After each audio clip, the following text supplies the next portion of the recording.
A thing I have a lot of resistance with is this quit smoking. I've quit 3 times a year for about the last 9 years. But I know I like it, but then I still feel ambivalent about it. Here is the thing. It's interesting because even your decision is resistant because you're talking about stopping doing something. In other words, you're saying I have resistance in quitting. Mm-hmm. And so let's talk about this just a little bit. If you could smoke and not feel resistance, the smoking would not be of any detriment. In other words, it's not the smoking that makes you sick, it's resistance. The reason that smoking is becoming more and more detrimental is because people believe it's bad, but they're doing it anyway. And whenever you do something that you believe you shouldn't do, there is extraordinary resistance. In other words, to do something that you believe is right, there's no resistance. Or to not do something you believe is wrong, there's no resistance. But to believe that it's bad for you and to do it anyway, that's where the resistance is, you see. We think that the struggle you're having with it is because there's a part of you that is wanting you to know and to assist others in knowing that it is not the cigarettes that are the problem, it's the resistance that is the problem.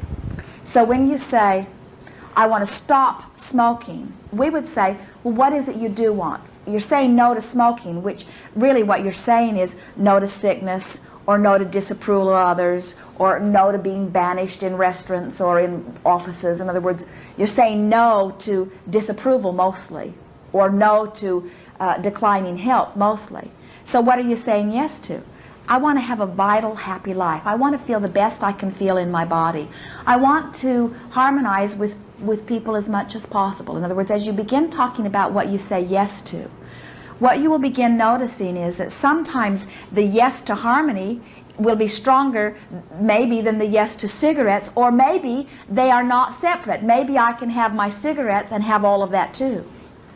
You see, it's an interesting thing. We actually, some years ago, saw smoking as very beneficial to people because they usually did it to purposefully relax. It was a time that they sort of put everything else down. They went to a specific place to do it. They relaxed. They breathed deeply while they were doing it. Don't you see people very often as they are drawing in the smoke? Don't you see them sort of relaxing and basking as the energy flows through them? In other words, can't you see them sort of using it as an opportunity to release resistance? And if you could keep it, and if you could enjoy every cigarette you smoke, not by saying to hell with you who thinks I should go to the smoking section. In other words, that's resistance, as you resist the laws, as you resist the non-smokers who are so pious and they're pushing against you. You see, or as you resist anything about it that you don't like. Jerry talked about the holes in his clothes that he was putting there, or the stains on his fingers that he was putting there, and even as you resist those things, you disallow the well-being. So what we would encourage you to do is, rather than saying, I want to stop smoking, we would encourage you to begin saying, I want to allow the energy to flow. What I'd really like is to find a way to allow the energy flow. I'd like to have my flow in smoking too. I'd like to be able to smoke and have energy flow through me at the same time. The advocates against smoking would not be very happy to hear us, but they are wrong. They misunderstand. It is not a disease that kills you, it's resistance that kills you. It's not smoking that kills you, it's resistance that kills you. It's not a disease that makes you unhappy, it's resistance. In other words, you have been misinformed. So, if you believed, as we do, that smoking is not inherently bad for your health, would you want to stop? No, the only reason I want to stop is because people I care about me smoking.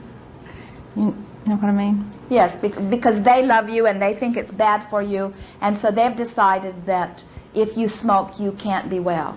And so you're wanting to seek their approval by doing what they want. But that is And the resistance you have is not to smoking, we promise you. The resistance you have is having to stand on your head to please others.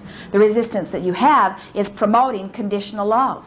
In other words, they're saying to you, I can't feel good about you as long as you're smoking. I'm afraid you're going to die. I can't allow the pure positive energy to flow through me as long as you're smoking. You need to change what you're doing in order for me to feel good. And your resistance is that every part of your non-physical being knows that it's not your job to change your behavior so that they can feel better. You can't change your behavior in enough ways to make them feel better. You quit smoking and then they'll want you to lose weight, and you lose weight and then they'll want you to dress better, and then you dress better and they'll want you to buy a different kind of car, and then you buy a different kind of car, they'll want you to move to the state where they live, and then you will move to the state where they live and they'll want you to let your hair grow out, and then they'll want you to cut it, and then they'll want you to make it a different color, and then they'll want you to act your age, and then they'll want you to, in other words, you just can't stand on your head in enough different ways to make disconnected people happy. Because what's bothering them isn't what you're doing anyway. It's their own disallowance of the energy. And to just play into that by standing on your head only perpetuates this myth about conditional love, you see. Getting the sense of it? Thank you. It's a lot bigger than smoking. This is about what you've come forth to teach. What we've noticed about most of you that we put into the category of teacher is that most of you have been pretty much rebels all your life. Most of you did not go along with what the norm thought about anything. Most of you were more sensitive to negative things right from the beginning of your experience. In other words, you came forth intending to assist people in understanding that all really is well. But there were so many of them shouting, it's not well, it's not well, it's not well, that you sort of joined the ranks of them, you see. And now you're starting to recognize that all really is well. And so what you're wanting to say to those who love you, who say, I don't want you to smoke because I don't want you to be sick, say to them from your place of knowing, hey, I'm strong and well. Everything's all right here. Actually, this smoking soothes me. I'm a lot less likely to die of a heart attack when I smoke than if I were if I quit. If I stopped smoking now, it would aggravate me. Thank you. Very good. What is left undone? We have 3 minutes. We have it good. Are you going to do another book? There are many books in process. We have enjoyed this interaction immensely. It is exhilarating to come together with those who seek. You have heard our message clearly. We are excited about what is before you. We want you to play this game of seeing how steadily you can keep this flow going, and notice what thoughts goose the flow up and what thoughts slow the flow down. In other words, let your dominant attention be upon the floor, upon the flow, and give your attention toward the television programs that speed it up and the television programs that slow it down, and the friends that speed it up and the friends that slow it down, or the aspect of the friend that speeds it up or the aspect of the friend that slows it down. Show yourself that you have the ability to focus and flow, or focus and not flow. But show yourself that it's your choice. And in doing so, you will feel less reason to resist others, because none of them can assert anyway. It's just your attention that causes the flow to flow or not to flow, you see. That is the question. There is a great love here for you. We are complete.